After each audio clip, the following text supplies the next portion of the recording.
Este es Comala Podcast, un espacio donde las letras y la imagen tienen voz.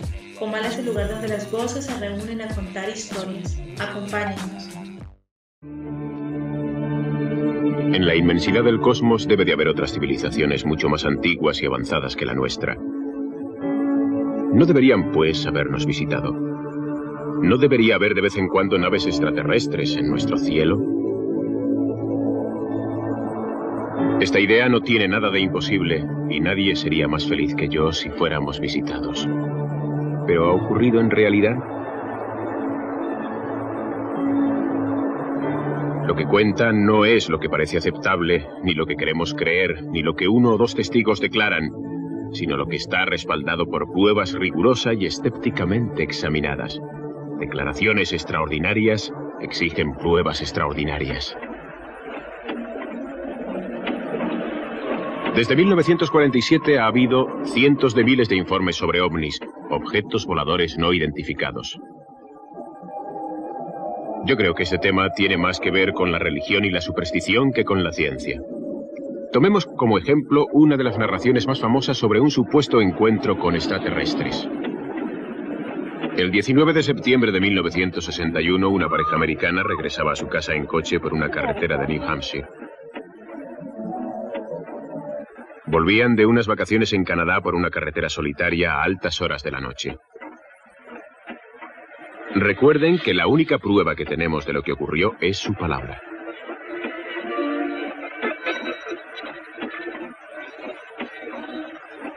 I can't get anything but the stomach.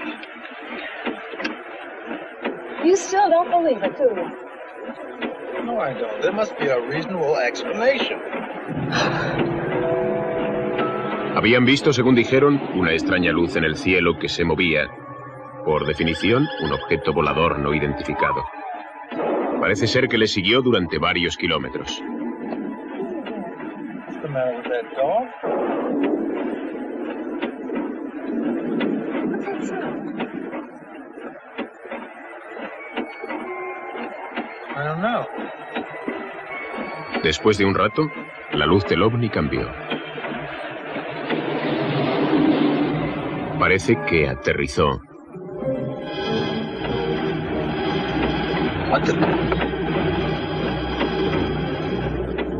Y bloqueó la carretera impidiéndole seguir adelante.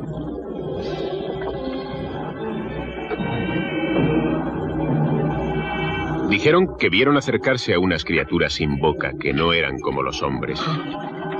Barney? Barney, what is that? Al llegar a este punto, la historia resulta aún más extraña. Parece que olvidaron completamente lo que ocurrió en las horas siguientes. Algunas semanas más tarde, según contaron, recordaron algunos detalles y hablaron con otras personas de su experiencia. 26 meses más tarde, bajo hipnosis, dijeron que el ovni había aterrizado y que la tripulación desembarcó. Contaron que habían sido capturados y llevados a bordo de la nave.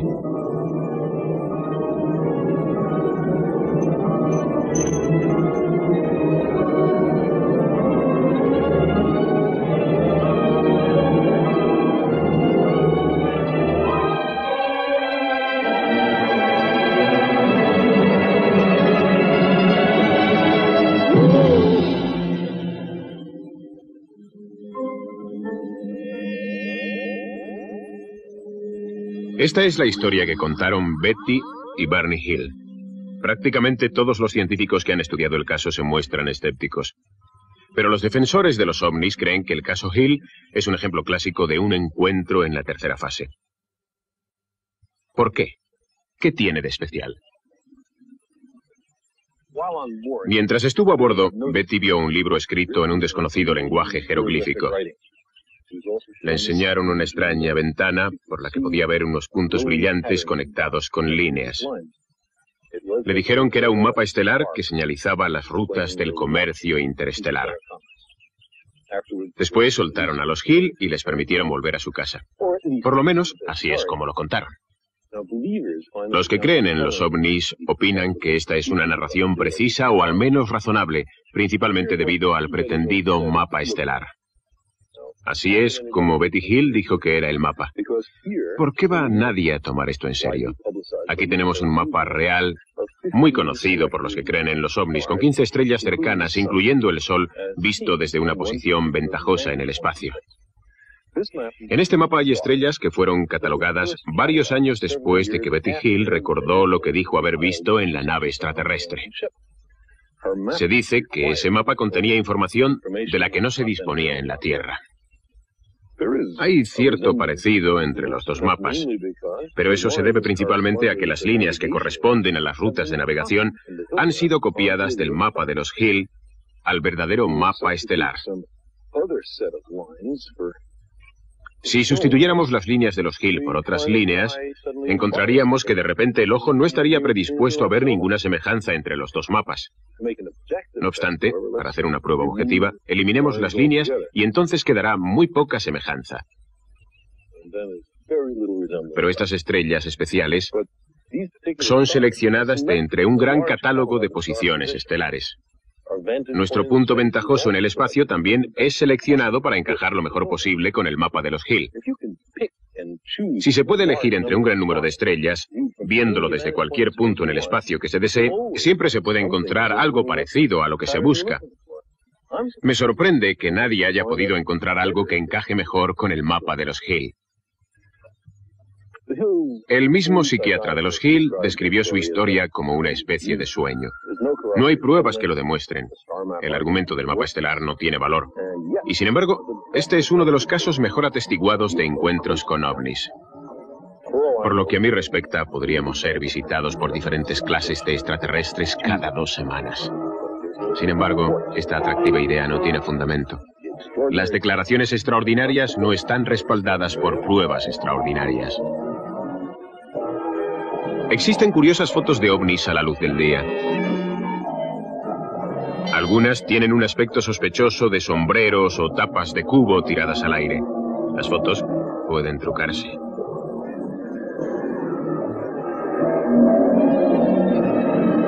Son más corrientes las luces nocturnas no identificadas. Suelen ser aviones. El que no podamos identificar una luz no significa que sea un ovni. Aquí tenemos una película de lo que se puede considerar un ovni. En realidad es un trozo de asteroide ardiendo que entra en la atmósfera de la Tierra.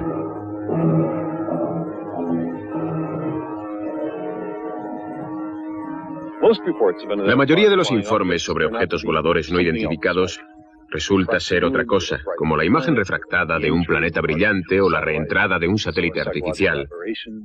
Algunos son casos de aberraciones psicológicas y otras veces son bulos. Nunca hay una prueba física precisa, una detallada foto en primer plano de una extraña nave espacial, o algún dispositivo de fabricación extraterrestre, o un libro escrito en jeroglíficos. Hay informes sobre estas cosas, pero nunca se presentan pruebas.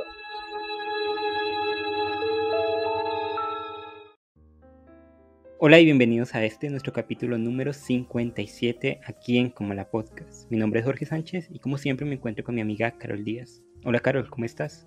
Hola Jorge, muy bien, muy contenta de estar de nuevo por aquí en este capítulo en el cual vamos a hablar de un tema muy interesante y también un poco controvertido. Vamos a hablar de los extraterrestres. Acabamos de terminar nuestro especial de Halloween y ya nos metemos otra vez a este tipo de temas sórdidos, pero bueno, esta vez lo vamos a tratar alejado un poquito de lo terrorífico y más bien como con curiosidad, y como las obras que vamos a tratar hoy, que están llenas de personas que buscan como la verdad, ¿no?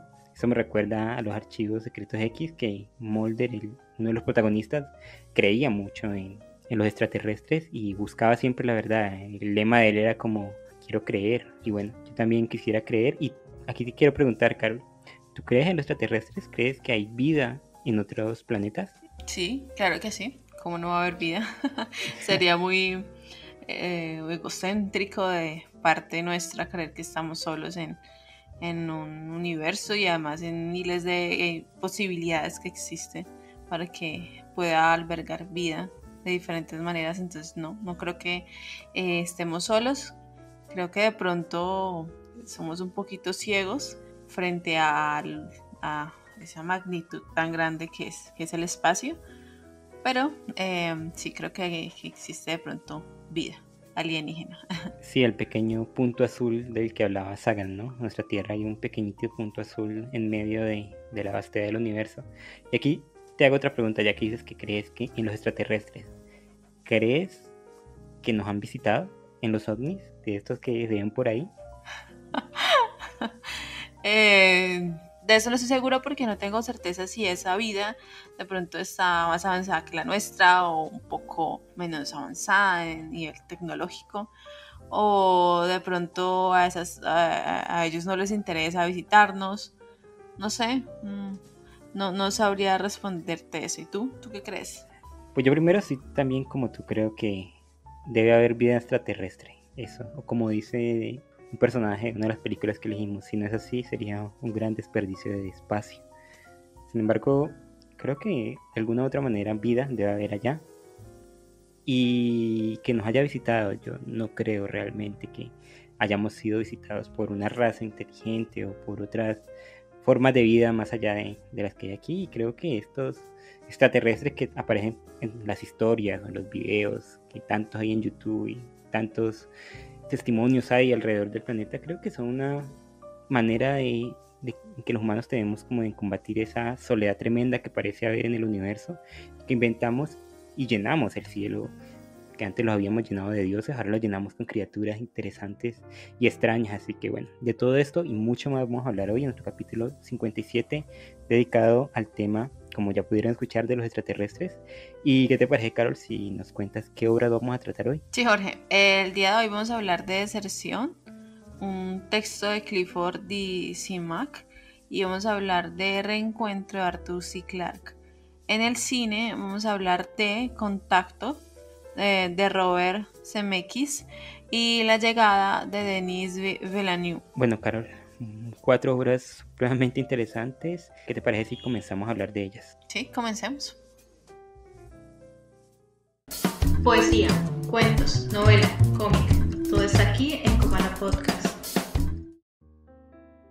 Bueno, Jorge, en la parte de literatura, tú traes Reencuentro de Arthur C. Clarke y yo traigo Deserción. Este texto nos habla sobre justamente la raza humana, la cual se ha extendido por parte del sistema solar, y buscando mejores posibilidades decide emprender como esa búsqueda por colonizar Júpiter.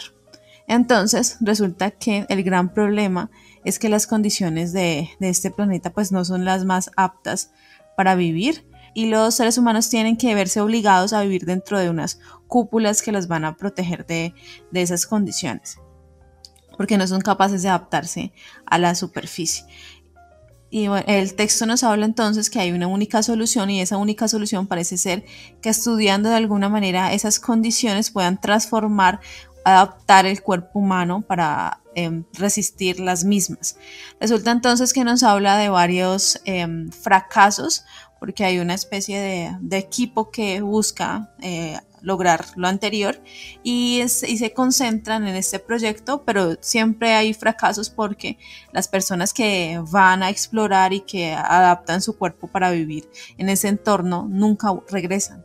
El único que queda es Fogler, un señor que junto a su mascota, su perro, deciden aventurarse en esa búsqueda. Y el texto pues nos cuenta de una manera sutil que este personaje va más allá de esa experiencia humana a través de esa transformación. Y es curioso porque pues él no tiene con qué dejar a su perro, entonces por eso decide salir a transformarse en esta clase de humano modificado. Y en esa búsqueda se da cuenta que al transformarse, al modificarse, puede experimentar cosas que los seres humanos no podían. Entonces empieza a hablar con su perro, el perro le dice que todo el tiempo pues le estuvo dando indicios de que le quería comunicar cosas y no podía. Se da cuenta que aquello que ellos creían que eran gases pues no eran gases como tales, sino una especie de chorrera, y sienten de manera diferente, pueden leer los pensamientos, o sea, tienen unas ventajas muy, muy grandes y en materia de bienestar, o sea, también.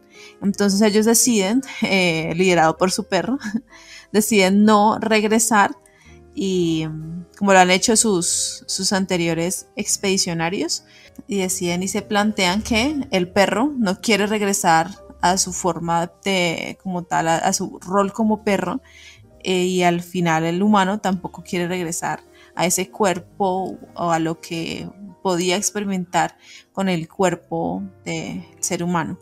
Y esa es Deserción, un texto bastante interesante. Para mí Deserción es uno de los mejores cuentos de la ciencia ficción que me he leído, y me he leído unos cuantos, sobre todo porque nos presenta esta raza de Júpiter, los jovianos, ¿no? Que los humanos ven como si fueran bárbaros, como si fueran bestias, casi como tú dices, casi como animales. Sin embargo, cuando el humano y el perro en este caso, y los diferentes humanos que se han transformado en joviano, sufren la mutación y se dan cuenta de todo lo que el planeta les ofrece y cómo su forma de ahora lo experimenta. Entonces como que hay una trascendencia más allá del humano que me parece muy interesante ver como las diferentes realidades en las que se puede presentar las formas extraterrestres. Y por la misma línea nos encontramos con Reencuentro, un cuento de Arthur C. Clarke, el maestro de la ciencia ficción, en donde comienza la narración con una voz en primera persona, contándonos la historia de la humanidad poco a poco y contándonos cómo esa raza que nos habla es la raza humana que en el pasado, en el momento exacto, antes de que se extinguieran los dinosaurios, llegaron a la Tierra y la colonizaron después de que ocurriera el cataclismo que extinguió a estos grandes reptiles.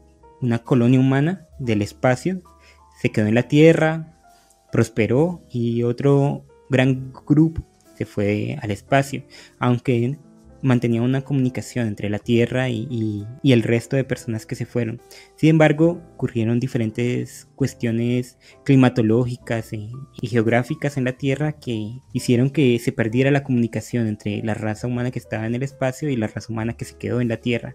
Después de muchos años, de miles de años, pues la humanidad evolucionó como se cuenta en los libros de historia, y es esta raza humana la que se quedó en el espacio, vuelve y nos está contando que vuelve y nos va a acoger otra vez en una colectividad extraterrestre, una colectividad espacial, y como una especie de broma del autor nos cuenta que la raza primigenia que llegó eran de raza negra, y las diferentes mutaciones de la raza, la blanca, la oriental, bueno, todas las mutaciones que hay en la raza fueron eso, mutaciones, y que igual ellos nos van a acoger porque somos humanos y no hay ningún problema con ello. Así que este es el cuento Reencuentro, un cuento muy interesante que yo no conocía y que gracias a este capítulo lo conocí. Y bueno, a partir de ellos dos, de Deserción y Reencuentro, sacamos un tema, como siempre hacemos, para unirlos, que es las formas que pueden tomar los extraterrestres. ¿Cómo ves tú este tema aquí en estas dos obras tan interesantes, Carol? Pues mira, Jorge, el texto en Deserción, vemos justamente como ese cuerpo del ser humano es tan pesado y tan molesto, y al cambiar de forma, al convertirse en esos seres jovianos, puede experimentar cosas que jamás podría experimentar al verse limitado por un cuerpo meramente, pues como lo dije con anterioridad, humano. Entonces pueden poder incluso comunicarse utilizando la telepatía, cosa que obviamente no podemos hacer, y ver cosas, y sobre todo vivir en contextos y en condiciones que los seres humanos somos incapaces de vivir. Entonces estos seres humanos se convierten de cierta manera en extraterrestres, en algo que viene o está en un contexto diferente a la Tierra, o convive con alguien que no pertenece justamente a ese contexto donde nosotros como seres humanos vivimos, pues, dentro del texto. Y en Reencuentro sucede algo muy curioso, porque los extraterrestres somos nosotros mismos, que vinimos de otros lados y que llegamos a la Tierra y que nos asentamos en este lugar, y que fuimos cambiando dependiendo de las condiciones y del contexto del clima donde íbamos asentándonos.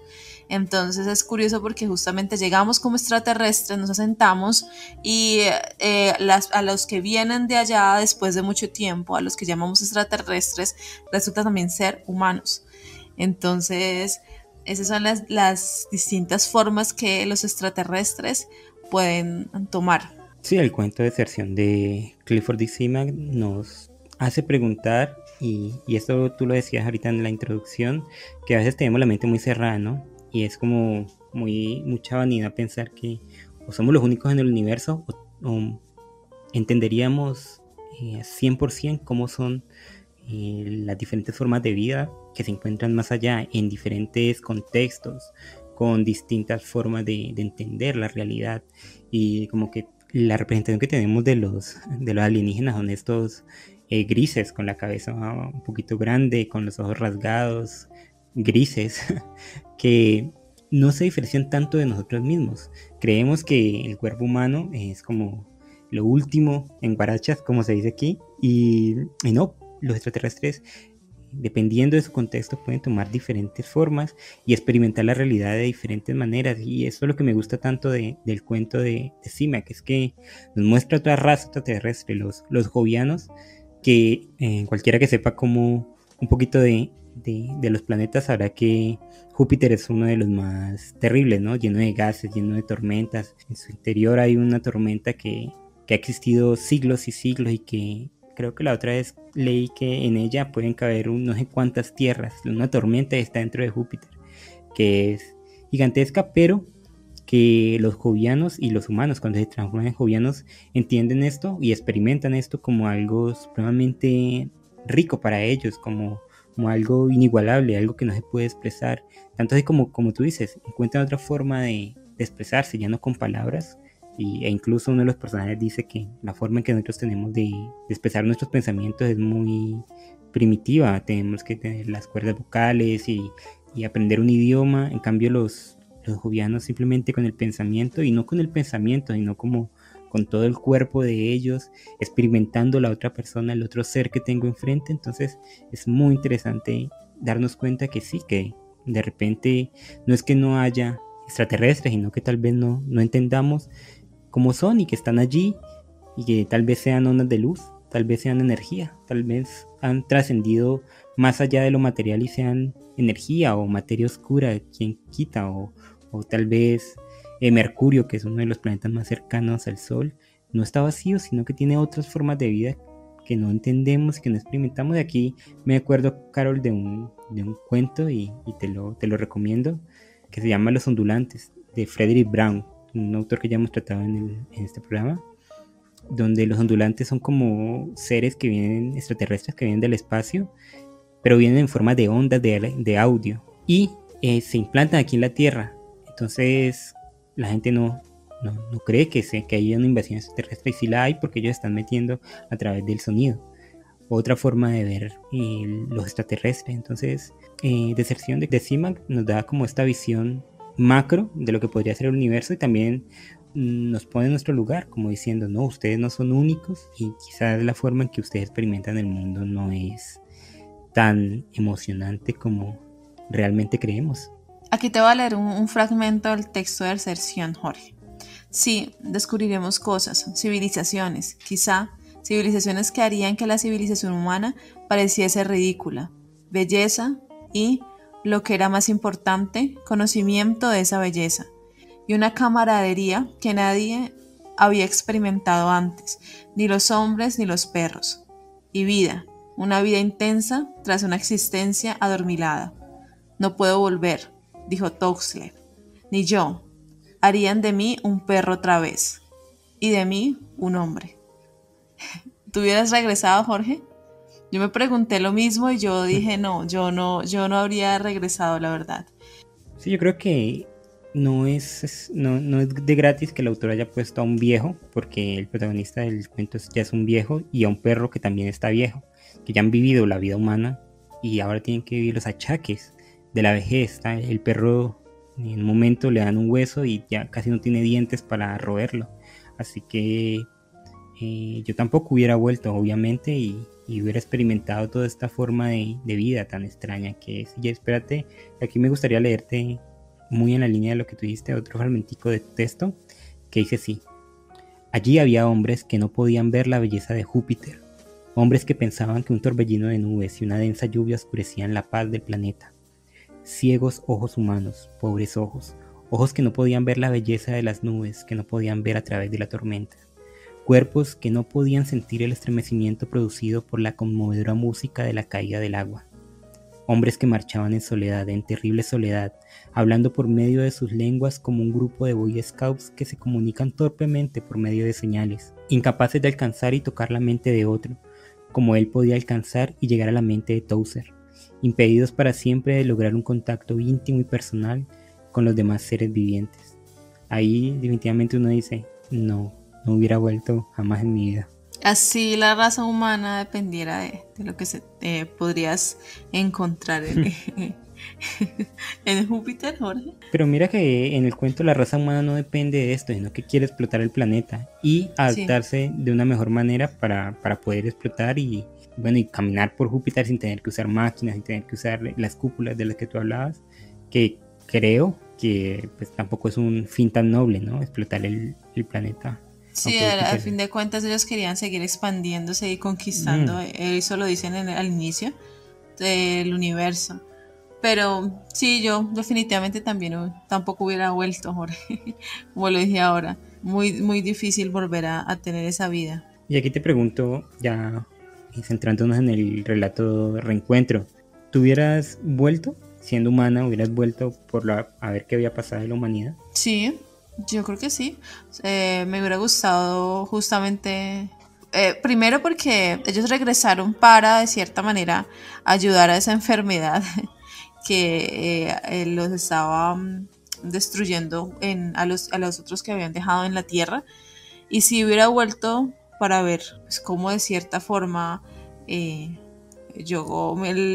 semejantes como especie cambiaron y se adaptaron a este contexto terrestre. Me hubiera regresado, pero si hubiera tenido la posibilidad es decir, en un primer momento hubo ese cambio y unos se fueron y otros regresaron. Yo me hubiera ido y hubiera regresado. Me hubiera ido para ver otras cosas que uno puede experimentar pues en este universo tan inmenso, pero también habría regresado para saber cómo sería la vida después de un tiempo en que estas personas pues decidieron de manera voluntaria quedarse viviendo la Tierra. Pues te imaginas, Carol, si hubieran extraterrestres, ¿no? Digamos que 100% seguro de que hay extraterrestres, pero que todos fueran humanos. ¿Te imaginas eso? Con diferentes variaciones debido a los diferentes contextos de los planetas, ¿no? Pero que todos fueran una rama de la humanidad. Sería una locura. Supremamente extraño, ¿no? Y porque en Deserción nos muestran estos seres jovianos que son, y ahí lo describe un poquito como unos caballos, pero como hechos de otros elementos. Yo me los imagino como químicos. Avatar de pronto, ¿no? No sé por qué. Yo me imagino como unas amebas, ¿sí? Como unas amebas que pululan por el suelo de... Sí, porque, no sé, así me lo imagino. Unas amebitas ahí caminando. Alguien muy alto de pronto, con una silueta muy delgada, pues por el lugar, algo como, no, porque no sé. hay mucha presión. Ok, presión sí, en el tienes planeta, razón. yo me Más lo imagino pequeños. así como rectando. Y más pequeños, flotando justamente por el porque planeta. no, por la misma presión no podrían. No, y delgados, súper delgados, como una hojita de papel pululando por el planeta. Sin embargo, imagínate que todos fuéramos como... Pero es que mira, monos uno se pone espaciales. a pensar y la vida vino del espacio, ¿no? De cierta manera. Entonces, si somos extraterrestres, en teoría. Somos extraterrestres en teoría, y si eso llegó y afectó, pues golpeó la Tierra, esos otros pedacitos que quedaron por ahí también pudieron haber hecho lo mismo en otros planetas. Entonces la vida surgió imaginando que esas probabilidades de que pudiera surgir la vida con las condiciones necesarias, en distintos planetas y de manera diferente. Entonces sería chévere. Sí, claro, sin embargo, una conjetura que yo no creo que tenga bases porque, como decíamos al principio, o como decías tú al principio, se cree o se suele creer que la vida tiene que ser como nosotros, no en el sentido de apariencia, sino como que tiene que seguir y regirse por las reglas que nos regimos nosotros, o se rigen cualquier animal del planeta, ¿no? Que necesita alimento, que necesita agua, que necesita ciertas cosas para vivir, ¿no? Sin embargo, cuentos como Deserción de Simak nos dicen todo lo contrario, nos abren estos espectros de cosas interesantes que podrían haber pululando por el universo. Y autores como Clarke, como Bradbury, como el propio Simak, en sus novelas y en sus cuentos, nos cuentan esto. Por ejemplo, y yo siempre lo digo cuando hablo de extraterrestres, el caso de Odisea Espacial 2001, el libro, no la película. En el libro nos cuenta cómo los monolitos y esta tecnología se la debemos a una raza extraterrestre que ya ha trascendido, que ha encontrado un tipo de tecnología tan grande que se puede comparar a la magia o se podría comparar con Dios, y ellos ya han dejado lo material, lo físico, y han trascendido, se han convertido en seres de energía. Y toda esa tecnología que se encuentra en los monolitos, todo eso, y hay mucha más tecnología en el libro, son el remanente de lo que ellos dejaron, y los humanos están encontrando con eso apenas, y es un paso que poco a poco se está dando para la transformación y para encontrar nuevas formas de experimentar el universo. Películas, series, cortometrajes, videos musicales, todo está aquí en Comala Podcast. Bueno, Carol, ya vimos que el tema de los extraterrestres tiene mucho que dar, sobre todo si lo tratamos desde la parte cinematográfica, en la cual directores de todos los tiempos han tratado a los extraterrestres en un principio como seres hostiles, pero después va evolucionando la imagen que tenemos de ellos y vemos también la imagen amigable, ¿no? Como maestros que pueden enseñarnos muchas cosas, y ese es el caso de las dos obras que traemos hoy. Tú trajiste La Llegada de Denis Villeneuve y yo traje Contacto de Robert Zemeckis. En la película Contacto nos encontramos con la historia de Eleanor Haraway, o Ellie para los amigos. Ella es una científica que pertenece a SETI, este grupo pues, de científicos que buscan vida extraterrestre. Es una persona muy dedicada a su labor, que todo el mundo como que la menosprecia, pero es que hace esto mismo porque dicen busca hombrecitos verdes. Sin embargo, un día Ellie, escuchando en un radiotelescopio que hay en Nuevo México, que es muy conocido, con unas antenas gigantes que apuntan al cielo, escucha una señal que proviene del espacio.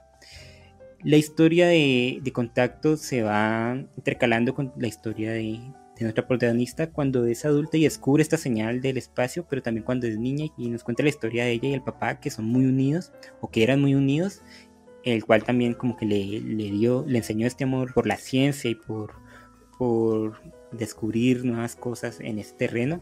Y él tristemente muere cuando ella es muy niña, cuando tiene 9 años, y esto fue un impacto muy grande para ella.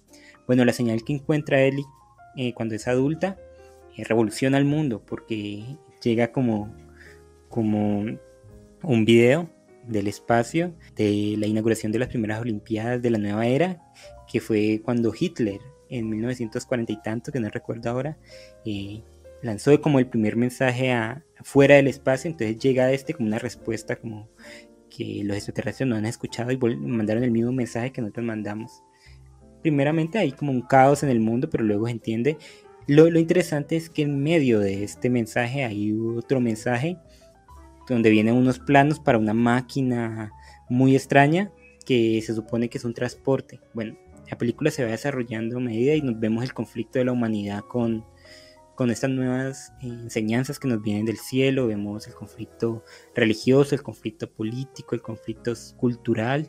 Bueno, la película trata todos estos temas por encimita, pero se concentra en el descubrimiento de Ellie y lo que la máquina que llegó del cielo y nos dice y nos cuenta. Y bueno, hay toda una escena donde Ellie viaja a una especie de planeta a reunirse con una raza extraterrestre mucho más avanzada, y bueno, que de lo que vamos a estar hablando aquí.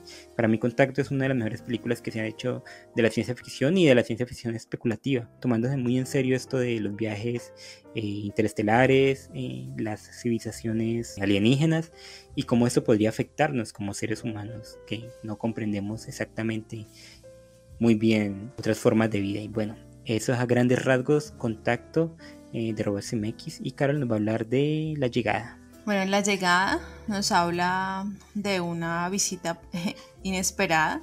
Llegan diferentes naves extraterrestres a la Tierra y, como siempre, pues los altos mandos militares empiezan pues a preocuparse porque buscan una manera de saber si estos extraterrestres están logrando establecer contacto con nosotros de manera pacífica o por el contrario suponen una amenaza para nosotros como raza. Entonces hacen contacto justamente con Louise, una lingüista muy reconocida, y la llevan, después de algunos tropiezos, la llevan a la base militar que está cerca a una de las naves extraterrestres. Poco a poco la mujer empieza a tener una, digamos, cercanía, entre comillas, a pesar de que hay un muro invisible que la separa a ella y a sus demás compañeros con estos alienígenas. Ella busca entender y aprender cómo la manera correcta para comunicarse con estos invasores. Y lo logra entender el idioma, logra apropiarse de ese idioma, leerlo. Y lo curioso de todo esto es que hay una confusión porque, buscando hacer esa gran pregunta que los militares quieren que la hagan, que para poder saber si vienen o no en son de paz, hay una confusión en una de las palabras y no se sabe muy bien si se está hablando de una herramienta que se nos va a dar o un arma. Entonces ahí buscan diferenciar la palabra herramienta de arma, y al final nos damos cuenta que en esta ocasión se referían al lenguaje como una herramienta, y ese es el lenguaje como una herramienta que le permite a Luis, la cual pues ya maneja él mismo, ver el futuro, adelantarse a cosas que van a pasar. ¿Por qué nos dan esta herramienta esos alienígenas?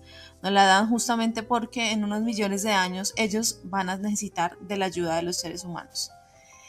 Y pues justamente lo hacen con ese propósito. Esa película es una obra bien interesante que nos permite pues reflexionar un poco alrededor del lenguaje y sobre todo de cómo ese lenguaje nos permite entender el tiempo y sobre todo la relación con esos seres que vienen de otro lado, pero también con nuestros pares.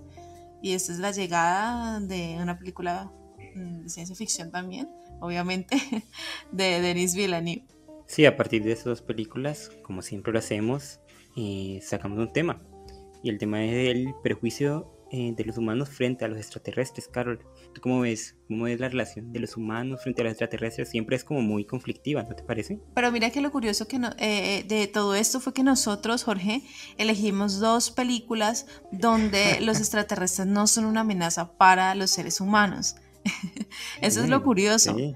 Estuve justamente pensando en eso, porque está esa película La Guerra de los Mundos, basada en la obra de H.G. Wells.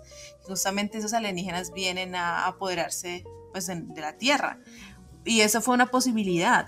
Y muchas obras cinematográficas donde ocurre lo mismo, donde los extraterrestres son una amenaza para los seres humanos, pero en este caso nosotros elegimos dos películas donde no ocurre eso, donde justamente los extraterrestres o quieren ponerse en contacto con nosotros o buscan darnos algo.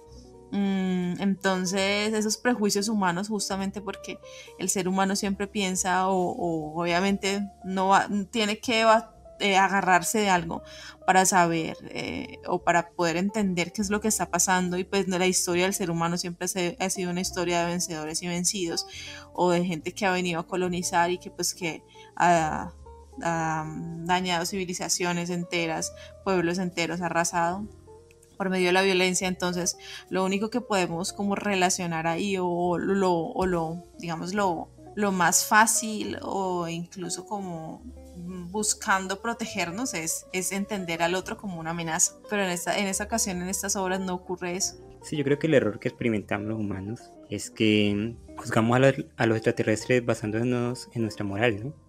Si nosotros somos así, entonces ellos deben ser así. Y creo que eso es como simplificar mucho la cosa. Y en la llegada y en contacto vemos la reacción de los seres humanos, que es lo que tú dices, de miedo, también de una reacción violenta, porque en ambas películas, incluso ahorita estaba pensando, en ambas películas hay un atentado en contra de los intereses de los extraterrestres. Por ejemplo, en tu película llega al punto en que incluso matan a uno de los extraterrestres que vienen en son de paz, básicamente. Y en contacto, pues daña la primera máquina que la humanidad crea y que ha sido dada por los extraterrestres. Entonces sí, es como que nuestros prejuicios se vuelven un reflejo de lo que las diferentes razas extraterrestres podían hacer hacia nosotros. Y estas dos obras, Carol, porque sí, como tú dices, tratamos obras donde los extraterrestres son benévolos, me recordaron mucho a la primera novela de Arthur C. Clarke, El fin de la infancia. Ya la he nombrado aquí en otros capítulos. Sin embargo, es paradigmática para este tema de los extraterrestres, porque en ella una raza extraterrestre llega a la Tierra y pone una nave o diferentes naves alrededor del mundo, y la comunicación que tenemos hacia ella es solo de un hombre elegido por los extraterrestres, que es una persona cualquiera, es un hombre cualquiera, no es alguien especial, digamos un político, un sabio, no, es un hombre cualquiera. Es el único que puede conocerlos y puede interactuar con ellos y traernos el mensaje. Y esto lo hacen ellos porque, y explica el autor, porque ante una raza extraterrestre diferente físicamente y diferente en todos los aspectos, el choque sería muy grande si no estamos acostumbrados. Entonces los extraterrestres pasan así muchos años, 10, 20 años creo, sobrevolando las ciudades y mandando mensajes en una sola vía, y hasta que la gente se acostumbra. Y cuando ellos salen de las naves y se nos muestran, entendemos, y todo el que estamos leyendo y toda la gente del libro entiende por qué se han escondido y por qué hasta han esperado como 20 años a que nos acostumbremos y a que entendamos, e incluso que las nuevas generaciones se acostumbren y tengamos un poco más la mente abierta a aceptarlos, ¿no? Igual en la llegada y igual en contacto, como que lo tan diferente nos choca, ¿no? Y nos choca y queremos dañarlo. Sí, estaba pensando en que en ambas películas también pasa lo mismo que en el texto que mencionaste, porque solamente unos cuantos tienen acceso a poder ver a los extraterrestres y solamente ven las naves. Entonces es curioso. ¿Pero cuáles cuántos, Carol? Los científicos. Los científicos y los científicos? 2 militares y ya no más. Sí, es bien curioso eso de encontrarse con estos seres y solamente unos cuantos. Y estos extraterrestres, como dije con anterioridad, nos dejan algo. En este caso es el lenguaje. Claro. Y es eso que los otros seres humanos al fin y al cabo van a poder acceder. Lo que les queda de eso que los otros vieron de los alienígenas, que es el lenguaje. Y es a través de ese libro que va a sacar esta doctora que los demás van a poder también acceder a ese conocimiento, que es poder ver, entender el tiempo de una manera diferente a través pues de este manual de los ectópodos, como lo llaman. Pero yo no creo que en la llegada en contacto, o al menos en la llegada, lo que nos dejen es el lenguaje, Carol. O bueno, eso es lo que nos dan, ¿no? Pero yo creo que tanto en la llegada como en contacto, lo que nos dan los extraterrestres es esperanza de que la raza humana pueda cruzar la frontera tecnológica y romper las barreras que nos separan. Y por eso es que los octópedos, como tú bien dijiste que los llaman, nos brindan el lenguaje.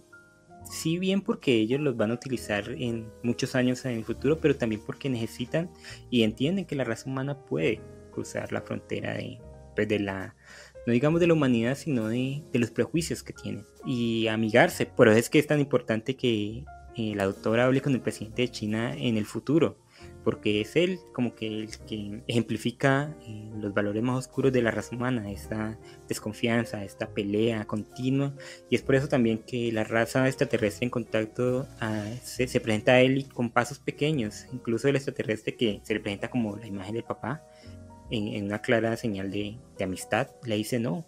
Poco a poco, esto se ha hecho miles de años, millones de años, viene haciéndose lo mismo con todas las razas extraterrestres o con las que lo merecen, y se ha hecho poco a poco. Este cambio se ha hecho gradualmente y no puede ser rápido. Entonces yo creo que ambas razas extraterrestres en ambas películas nos dan la esperanza de que podemos trascender. Pero yo también creo que es el lenguaje, porque sin lenguaje pues no hay comunicación.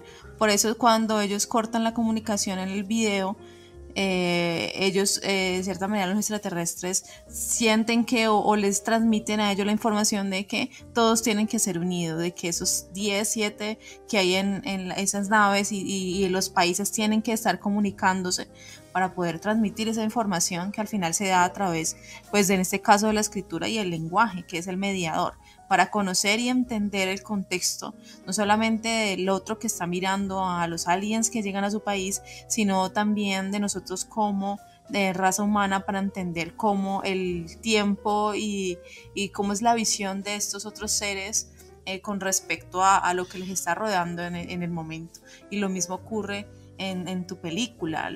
Todo es mediado también a través del lenguaje. En este caso el lenguaje matemático también es importante en la obra, pero también está ese lenguaje para poder comunicarse con el otro. En este caso es esta mujer la que, pues, que es, a través de esa charla que entabla con este extraterrestre, él le da a conocer de cierta forma y entre comillas los planes o lo que se está haciendo para poder acercarse al ser humano como tal, para poder mostrarle al ser humano que no estamos solos, que ellos tampoco están solos, porque ellos nos conocen a nosotros, y de cierta manera nosotros tampoco estamos solos, porque a través de la mirada de esta científica de cierta manera los conocemos a ellos, o tenemos visos de lo que pueden ser ellos.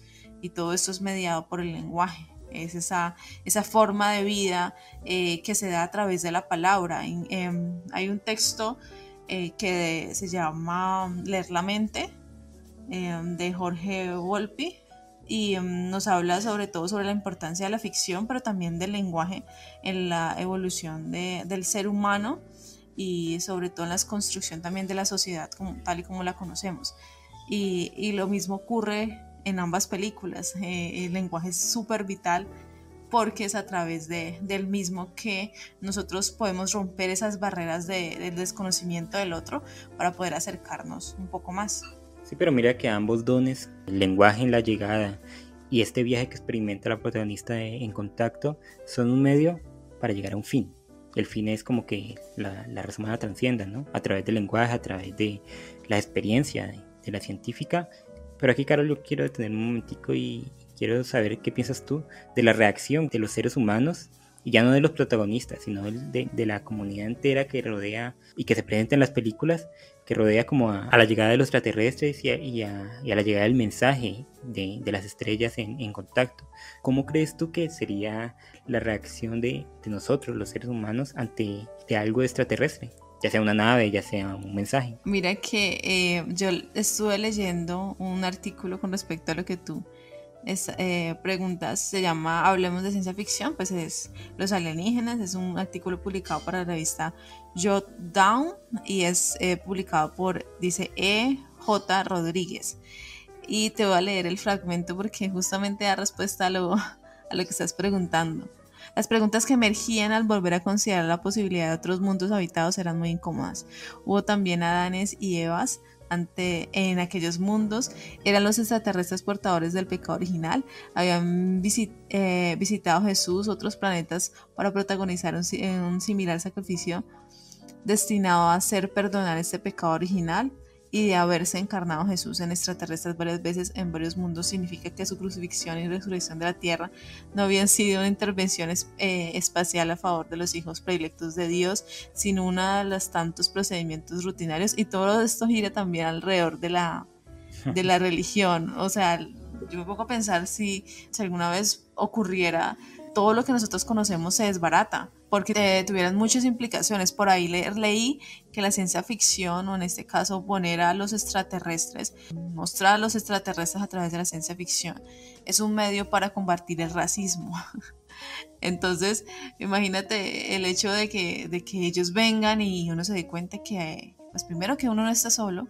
Segundo, que hay un montón de posibilidades de fauna, de flora, de modo de vida, de idiomas. Y tercero, que si ellos pudieron venir acá a la Tierra, existe la posibilidad de que nosotros vayamos o viajemos también al espacio o bueno, lo que sea. O como en este caso todas las implicaciones a nivel pues de conocernos a nosotros como seres humanos, pero también a ellos como seres que tienen la posibilidad de mostrarnos, valga la redundancia, otras posibilidades. Todo lo que estás diciendo tú está en el libro de Arthur C. Clarke, El fin de la infancia. Yo realmente, Carol, te lo voy a regalar de tanto que he dicho.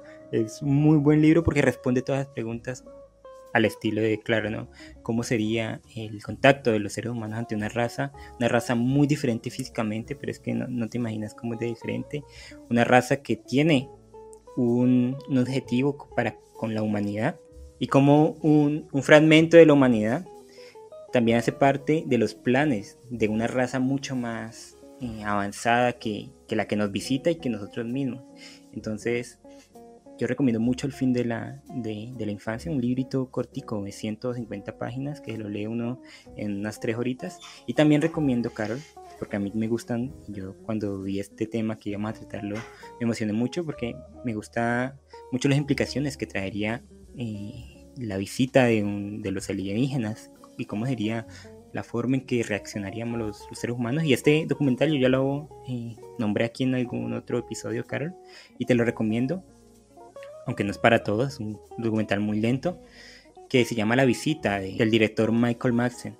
La visita, este director recrea cómo sería la llegada de los extraterrestres y toma las fuentes oficiales, va a la ONU, habla con expertos, habla con los secretarios que están al tanto de todos los procedimientos, habla con militares, habla con científicos, habla con filósofos, habla con gente religiosa. Bueno, hace como un espectro total de cómo sería el impacto en la humanidad de la llegada. Por ejemplo, por eso es que el documental llama de la visita de los extraterrestres aquí, y también en cierta medida responde a las preguntas que tú das, cómo sería a nivel cultural, a nivel religioso. ¿Contempla Dios una raza extraterrestre? ¿Está ese concepto en los alienígenas? Bueno, etcétera, etcétera, y preguntarse eso y preguntarse cuál sería el beneficio para nosotros o cuál sería lo perjudicial que podía traer la visita de una raza extraterrestre. Yo creo que una de las preguntas más interesantes que nos trae este tema, ¿no? No nos vamos a tan allá, Jorge, porque no estoy muy segura. Ahí tengo que buscar la fuente. Creo que es Malinowski en un texto que se llama Los Argonautas del Pacífico. No estoy muy segura, Jorge, entonces no quiero como afirmarlo, pero sí leí... No te voy a creer. Leí un texto donde decía que hubo unos antropólogos que se encontraron con pueblos originarios, descendientes de pueblos originarios, y estos antropólogos eran blancos y las otras personas eran personas afro. Entonces ellos se asustaron mucho porque pensaron que ellos tenían la piel al revés, que eran brujos y que ellos tenían la piel al revés por lo que eran blancos. Entonces también fue ese choque, primero de idiomas, segundo de costumbres, porque estos antropólogos decían que la relación que ellos tenían entre, digamos, como comunidad y frente a la paternidad, a cómo criaban a los hijos, la comida, todo eso era obviamente mirado o mediado por esta mirada pues blanca frente a estos pueblos. Entonces es como también un descubrir, ¿no? A pesar de que somos seres humanos y que somos iguales, pues también hay un choque cultural, ¿no? Y también de pensamiento frente a la forma como el otro vive. Entonces, pues imagínate, sucede eso en la Tierra, ¿cómo podría ser, cómo sería ese choque tan grande? que puede suceder frente a alguien o algo que venga de otro planeta, imagínate. Eso es bien, bien interesante este tema, ¿no? Es todo esto de las distintas culturas y de los choques frente a diferentes formas de vida. Y yo extiendo esta pregunta y lo que acabas de decir, Carol, que es tan interesante, a nuestros escuchas. Si quieren dejarlo en los comentarios o quieren que indaguemos un poquito más de ello, pueden preguntarnos en las diferentes redes sociales, y el jueves a las 8 de la noche en Instagram Live vamos a estar en vivo hablando acerca de todos estos temas, lo que nos quedó por tratar y bueno, de otras obras que vamos a estar comentando allí, así que los esperamos.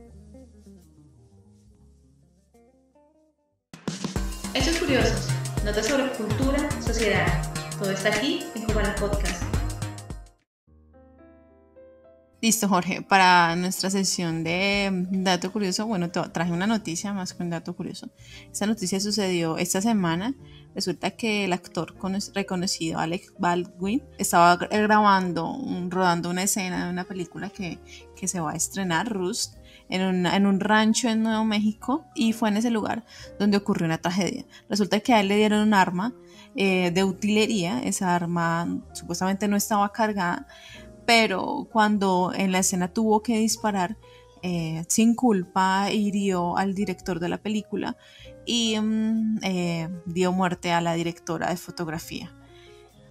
Un incidente bastante difícil, un incidente trágico, que ahora tiene sus consecuencias legales, donde este actor tiene que ponerse a la disposición de la policía y demás para investigar y llegar a fondo a ver cuál fue lo que ocurrió con este incidente, Jorge. No sé si recuerdas, Jorge, también un incidente parecido con el actor Brandon Lee, o si conoces lo que le sucedió también a él. Claro, Brandon Lee, el hijo de Bruce Lee, estaba haciendo la película El Cuervo, una película muy conocida que también tiene muchos disparos, y pues El Cuervo, que es un personaje de cómic que pasó al cine, donde es un muerto viviente y se enfrenta contra bandas criminales. En una de las escenas también, uno de los actores tenía que dispararle a Brandon Lee con, se supone, una bala de salva. Resultó que era una bala de verdad y lo mató, y esto quedó filmado, y entonces el director tuvo que, pues por respeto a la familia de Brandon Lee y pues a todos los que estuvieron involucrados, quemó la cinta. Esto es algo que se sabe, y son tragedias que pasan en Hollywood y que pasan y que son más comunes de lo que creemos, y no tanto en muertes sino en accidentes, Carol. Y es que la industria cinematográfica a veces le exige mucho a sus actores, y le exige mucho, más que a los actores, a los dobles de acción.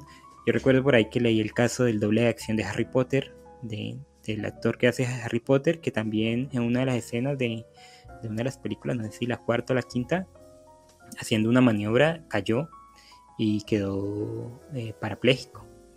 Entonces a partir de eso, como que hubo una concientización acerca de la forma en que la seguridad ronda toda esta industria, y él se volvió una persona dedicada a ayudar a los dobles de acción que han sufrido accidentes, y a concientizar acerca de los problemas que se viven en la industria. Y bueno, el caso de Alec Baldwin es supremamente triste, porque el actor es, más que por ser un actor en sí, sino porque se caracteriza por ser cómico. Él ha hecho la interpretación de Donald Trump en Saturday Night Live, y además ha hecho 30 Rock, que es una serie de comedia, y es un actor muy cómico y muy, entre comillas, que uno le asocia a la felicidad, y que le pasa ese tipo de cosas, y las imágenes que se han visto de él como muy, muy golpeado por la muerte de esta mujer y haber herido al director son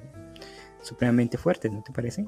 Sí, Jorge, lo paradójico de todo esto es que él está en un movimiento en contra de las armas en Estados Unidos. Justamente le ocurre eso, a dar muerte a esta directora.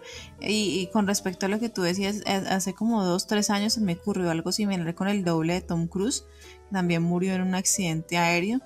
Entonces uno casi siempre piensa que esto de la industria, como tú dijiste, de Hollywood y en sí los actores pues ganan muy buen dinero simplemente por actuar y ya no más, pero es que eso tiene unos riesgos a nivel personal pues muy altos también, y sobre todo los de los dobles, porque pues se tienen que enfrentar a todos estos peligros y que uno ve como tan fácil en unos segunditos, pues eso son todas unas tomas bien complejas de hacer y esfuerzos también que exigen físicamente mucho para los actores. En esta serie que se llama Vikingos, creo que los actores tenían que dormir en el set porque eran horas de grabación muy extensas y dormían en el set. Entonces, uno siempre disfruta de un producto, pero nunca se pregunta por lo que hay detrás de ese producto. Y yo me pregunto entonces, Jorge, digamos, el papel de esa persona que se encarga de cerciorarse de que esas armas no estén cargadas. O sea, ¿qué ocurre con eso? Porque entonces, ¿cómo así? ¿Y cómo dejan entrar este tipo de armas que son pues que son letales a un set de filmación? ¿O cómo es la vaina ahí? Yo sé que son armas con salvas, pero pues eso también de cierta manera también representa un peligro si está muy cerca de la persona, ¿no? No, mira que yo estuve averiguando un poquito acerca cuando ocurrió. Yo también me hice la misma pregunta que tú: ¿por qué ocurrió? ¿Cómo dejan que haya un arma o una bala de verdad dentro de un set de rodaje donde pueden ocurrir tantas cosas fatídicas como de hecho ocurrió?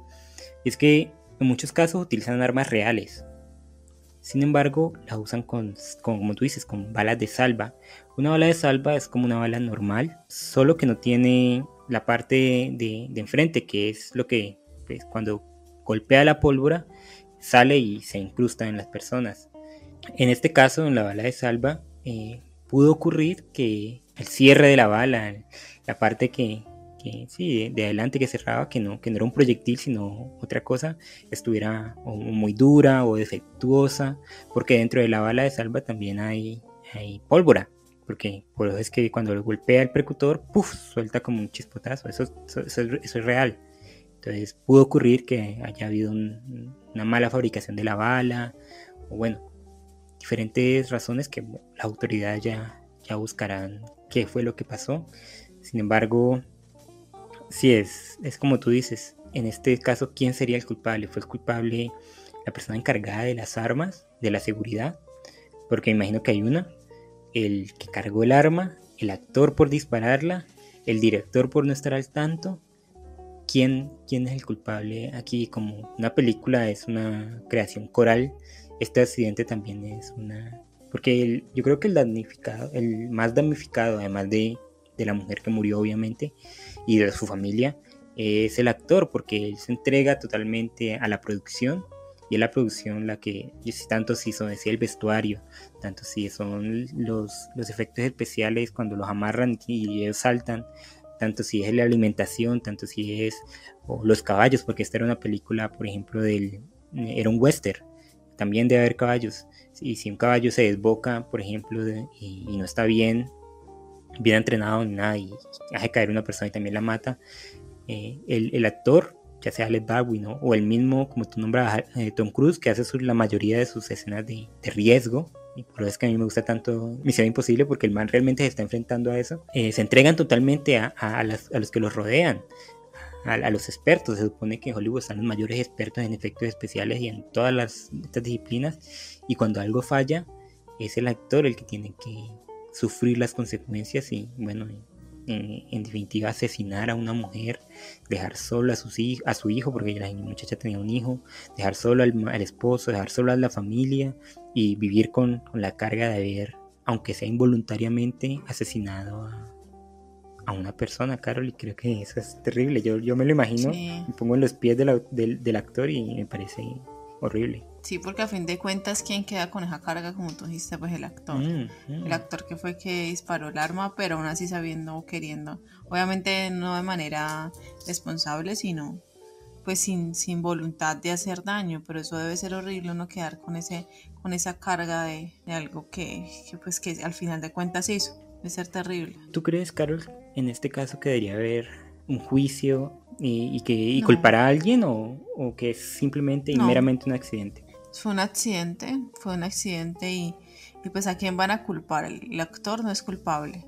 El de utilería, pues sí tiene la cosa en regla de que era estas balas de salva y toda la cuestión y que se siguió el protocolo, pues a fin de cuentas no hay un culpable, fue simplemente un accidente y un trágico accidente y pues lastimosamente la vida es así, paradójica con este actor anti-armas y muy triste porque es como como dicen que a uno no le pasa algo o le pasa algo y siempre terminan diciendo que era el día de uno.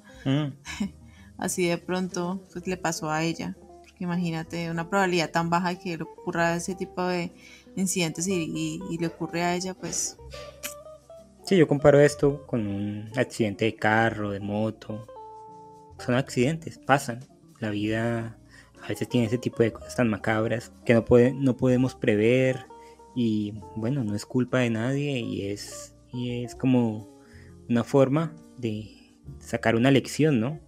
Aunque no sé qué te parezca, Carol, esto que voy a decir, pero ¿qué te parece que un actor que está en contra del uso de armas protagonice un western donde hay tantas armas y tanta violencia y este tipo de cuestiones? pues supongo que no iría en contra de lo que él piensa, porque al fin de cuentas no lo está usando o en este caso, pues con ese error, pero no lo está usando para hacerle daño a alguien o así, ¿no? Porque siempre se cree que pues el derecho a tener armas, a protegerse y todo el cuento, pero si uno tener un arma, la tiene y es para ser usada, ¿no? Es que suena tonto, pero es así. En algún momento se va a usar. Entonces, imagínate toda la población armada con ese mismo pensamiento, pues como que la cosa no es como muy chévere. Entonces, pues muy paradójico y muy triste que le haya ocurrido eso a este actor, Jorge.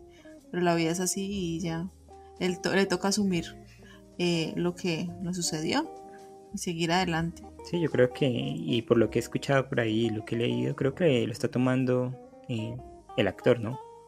Y lo está tomando bien, se ha disculpado con la familia. Yo no sé si tenga que disculparse porque fue un accidente y no fue su intención, pero sí has dicho que acompaña a la familia, acompaña al esposo, al hijo, y que él está devastado y que se pone en manos de las autoridades para sacar a la luz cuál fue el problema y por qué ocurrió esto. Yo creo que es la mejor actitud, ¿no? Fue un accidente, hay que afrontarlo, sí, pero bueno, debe entenderse que como tú dices, la vida es así a veces y bueno, es incontrolable, ¿no? No, ¿y qué te parece, Jorge, si con esta noticia damos por finalizado el tema del día de hoy, que fue los extraterrestres?